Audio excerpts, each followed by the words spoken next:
Okay, so while for whatever reason my lighting works because it's dark outside and normally that means I can't get any work done, while it's working, I'm going to talk about AI art making it onto the Billboard charts. Yes, AI generative music is now reaching the charts. Now, to really summarize this real quick, I'm just going to go over my thoughts on AI art in general.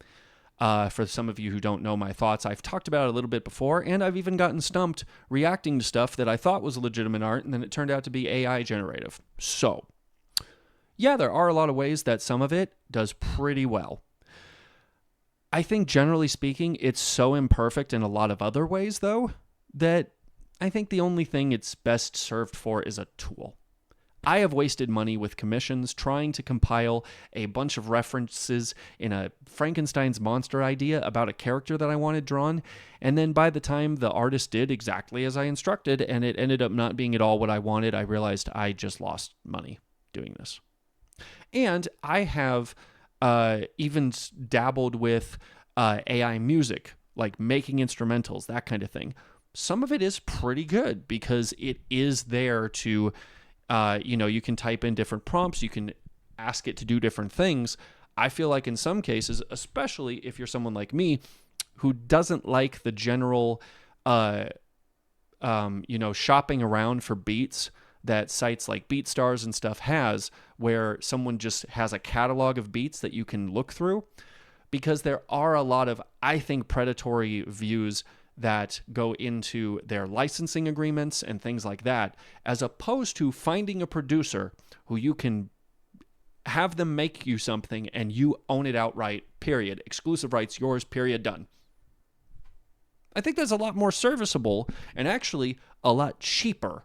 Don't even get me started in the ways that some of these licensing agreements, unless you buy the flat out exclusive rights immediately, and then even then, if someone purchased a not exclusive license from the song beforehand, they can still use it even though you have the exclusive rights now because someone else bought this beforehand.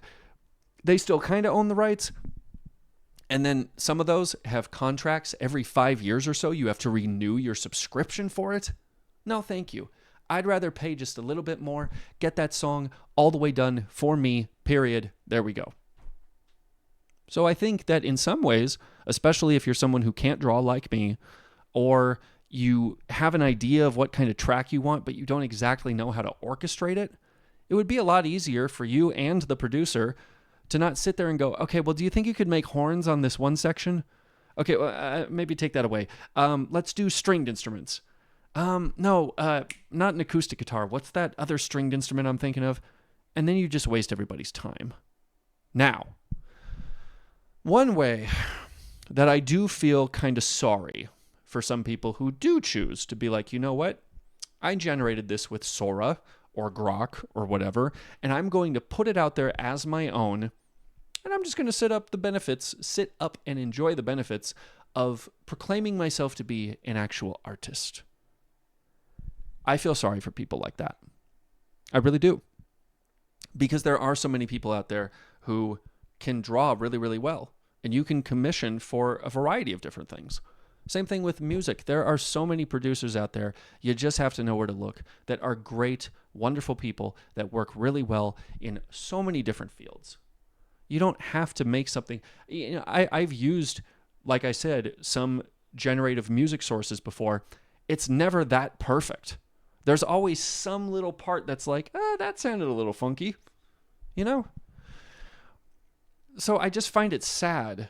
And I saw this, for example, on Twitter. This one guy was getting so mad that these actual artists were criticizing what he made. So the guy decided to take the profile picture of one of those artists, threw it into some generative thing, and generated a picture of that artist stepping in dog crap. And then he thought that was really winning him over. And everyone was laughing at you now because I made you step in dog crap.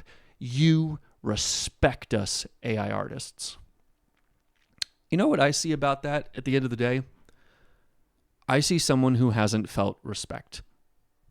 I see someone who really wants to make something, who has creative ambition, and has been preyed upon by all these big companies and all these influencers that they just get to line their pockets.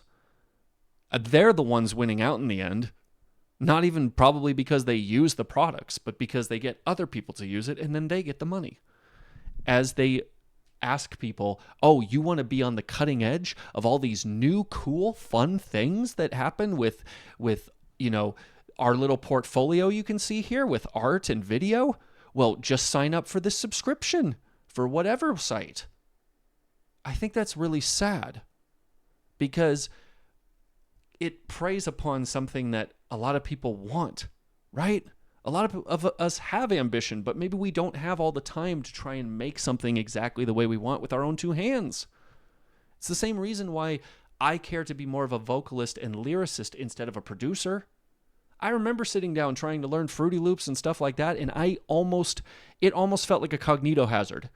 I felt like the only way I could get the pain away from me is by breaking my head over my computer monitor over and over until it was just gone out of my head. It's difficult stuff to do, which is why I worked hard to find producers to work with and go, hey, this is what I want made. Can you make it like how you would? But this is the reference that I have. Now, here's the thing when it comes to this AI generative stuff, right? And I'm going to do a little bit more of a build up here. I know I've been talking a lot about other subjects. I feel like that's all very important for this. And I'm going to do a little bit more of a build up right now before we get to the main meat and potatoes of my thought. We've seen a lot of artists out there, right? They don't write their lyrics. They don't learn their own flows. People pull in reference tracks. There's writers' rooms that write stuff for these artists. There's ChatGPT. Only thing is, I've been able to tell when people use ChatGPT with stuff because there's no context that the software knows. I think it's useful for a lot of things, compiling a lot of information, summarizing information, figuring out the amount of syllables for a bunch of lines. I used to use that when I was doing just rap because there's a lot of stuff you need to know in terms of syllable counts when you're writing rap music, just saying. But there's ways that it doesn't understand context. Like I wanted to write about a prisoner struggling with understanding them being in solitary confinement, right? And it literally said something like, when I tried to type in a prompt for it, it said, well, I'm going to be sitting here until the sunshine comes clear. Okay, well, here and clear was a rhyme, but sunshine isn't clear, and you're not going to get sunshine if you're in solitary. Okay, you don't understand how this works. That's been my experience. So I don't use it that way. Plus, I have spent years writing lyrics. I know how to write. But so, you get a lot of artists out there that don't write anything, or what they do write is very simple. Or you get people who do it for them, okay? And then you can also get, almost a talking head situation. You get someone who looks pretty and kind of knows how to sing, and everything else is tailor-made by a production company, okay?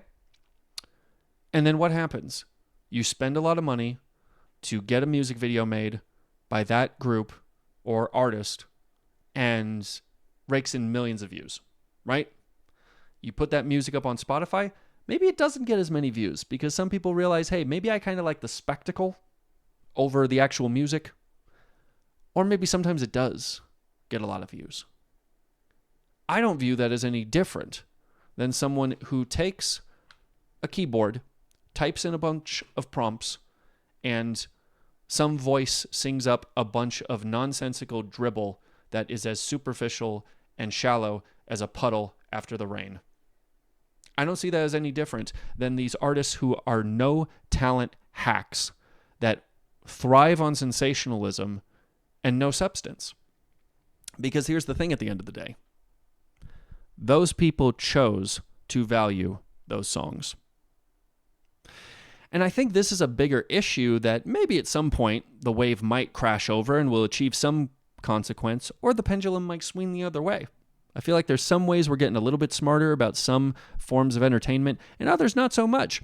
Because as some people have said in the comments of some of these videos, I don't care if it's AI generated. I like it. I mean, in some ways, you almost can't even argue with that because listen, I'll give an analogy here. In the rap battle between Kendrick Lamar and Drake, there was a lot of fans trying to argue with each other. Drake fans going at K-Dot fans, etc., etc.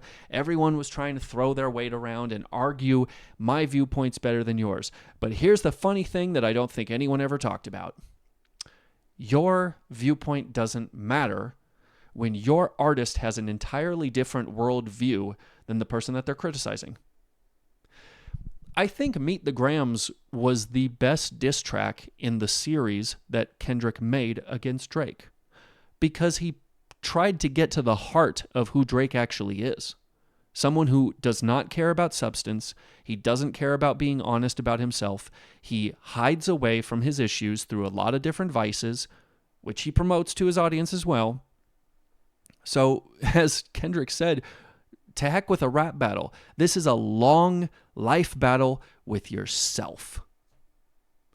And then he comes out with his song, Give Me a Hug, or whatever it was. Stupid title for a song. And he goes, I don't even care about that beef. I'm just trying to turn up with these girls and party. Well, that's the whole issue right there. If you don't care about substance, if you don't care about talking about culture, rap, Black Pain, all the things that Kendrick has done so masterfully well over the years, how are you even going to be able to argue with someone who cares about substance? And also, if you care about substance, you don't care about being in the public eye all the time. You don't care about the fame, which Kendrick has never done. He's broken all the rules. Putting out an album every 5 years and never doing interviews and just kind of sitting in the background? Who does that? Well, any good artist would know. Someone who cares about their art over anything else. So, how is that person, though, going to be able to argue about substance to someone who cares about the here and now? What's immediately gratifying? What's immediately interesting? Well, that is what you're going to get here. You're going to get people who don't care about anything but being entertained.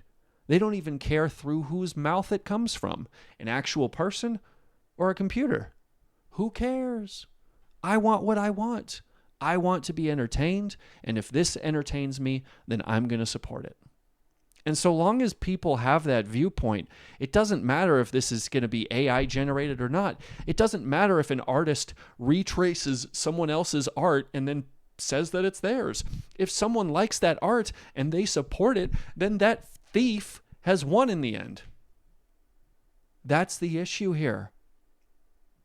And I think until people choose to actually value substance and choose to care about something that someone made with heart and care, well, then we're never going to see the end of this. It wasn't just someone supporting a rapper that doesn't know how to rap and doesn't know how to write his own lyrics. That was never the end of that conversation. This, I think, this whole AI thing is genuinely the end of the ascent of man, if we're to use that visual, of people not caring about anything but what gives them entertainment. And if we have to be so lazy that we just tell a computer to do it, then I'll do it. I want it to say what I want it to say. I want to be entertained the way I want to be entertained, and I don't care how it gets into my brain. That is the bigger issue, I think. But you guys tell me your thoughts. Let me know what you think in the comments. I will see you guys next time. Peace.